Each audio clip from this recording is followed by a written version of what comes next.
Pokémon has always been an incredibly versatile franchise, as evidenced by the vast range exhibited in its many spin-offs over the course of its 3-decade existence. So it's more than a little surprising that no one has taken a real crack at a life sim experience set in the Pokémon universe, given just how spectacularly perfect that combination sounds on paper. Well, it may be long overdue, but Pokémon Pokopia finally realizes that vision, and it's exactly as compelling, charming, and dangerously addictive as you would expect from a game that touts its specific formula. Developed by Koei Tecmo studio Omega Force, Picopia is, in a nutshell, a blend of Animal Crossing, Dragon Quest Builders, and of course, Pokémon. Viewed individually, none of its core disparate pillars are particularly unique at this point, but this game concocts them together in an almost perfect way, delivering an experience that is bursting to the seams with personality, and has the sort of deceptive mechanical depth that will keep you hooked for dozens, if not hundreds, of hours.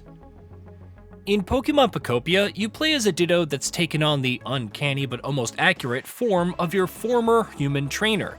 You find yourself in what you quickly piece together is a desolate, abandoned version of the Kanto region. Most of the landscapes are a wasteland, structures lie in ruin, and there are almost no Pokemon and no humans to be seen anywhere. With the help of a Tangrowth, a self-dubbed Pokemon professor, you set out to rebuild the land block by block to bring life, both Pokemon and human, back to the region, and unravel the mystery of how exactly things came to be this way.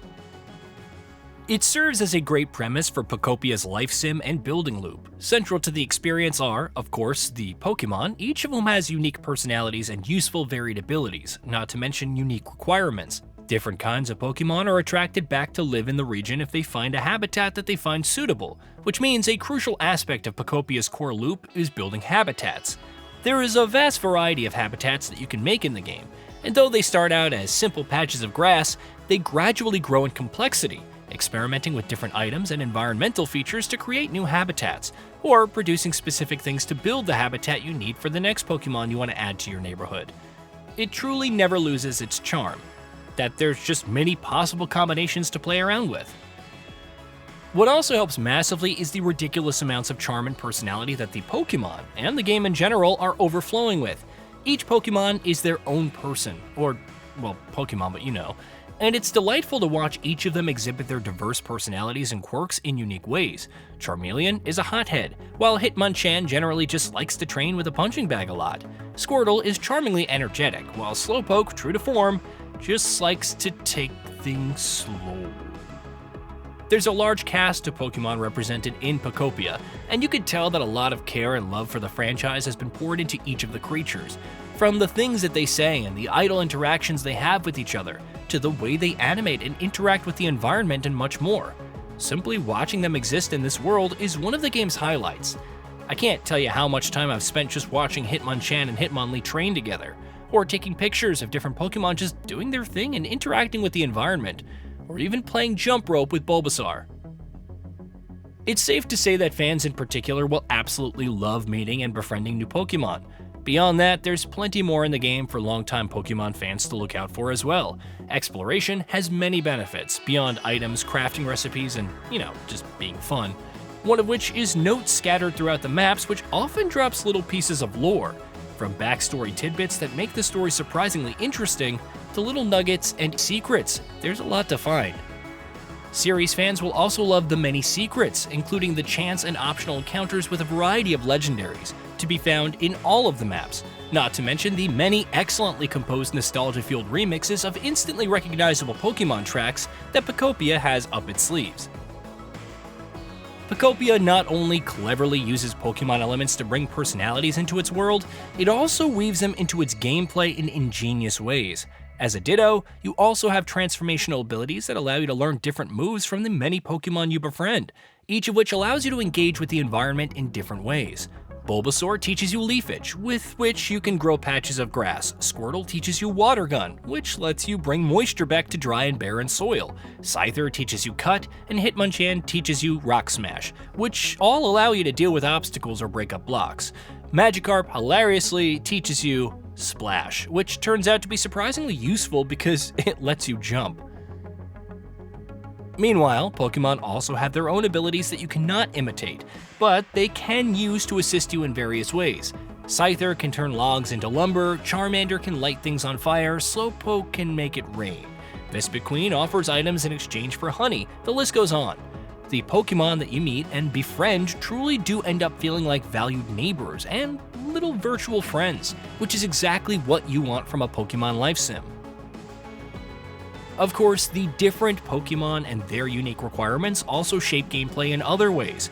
Once they've moved into the habitats that they find appropriate, Pokemon will often come to you with requests for everything from food to different items, like lights or decorations or furniture, or even new homes. Seeing to the overall contentment of your Pokemon neighbors is an important part of Picopia because doing so raises your environment level, which in turn unlocks new items for purchase at the Pokemon Center. It's a very well thought out loop, but not just because of the satisfying progression, but also because of the impressive variety and surprising strategy it adds to the process of slowly building the land back to life and seeing it flourish bit by bit. Beyond the delightful life sim mechanics, Picopia has a whole other construction aspect to it, where it borrows heavily from the likes of Minecraft and Dragon Quest Builders, which makes sense given that the developer Omega Force worked on Dragon Quest Builders too. Everything is made of individual blocks: wood, sand, grass, soil, stone, and so on. And you can break up these blocks, suck them up with a Kirby-like and very Ditto-appropriate suction ability, and then use them to alter the environment however you see fit, and construct whatever you can conjure up. Personally, I've always been incredibly quick to succumb to the addictive charms of exactly the sort of gameplay loop that Pokemon Pokopia offers up, and it's no surprise to me that I'm completely eating it up here.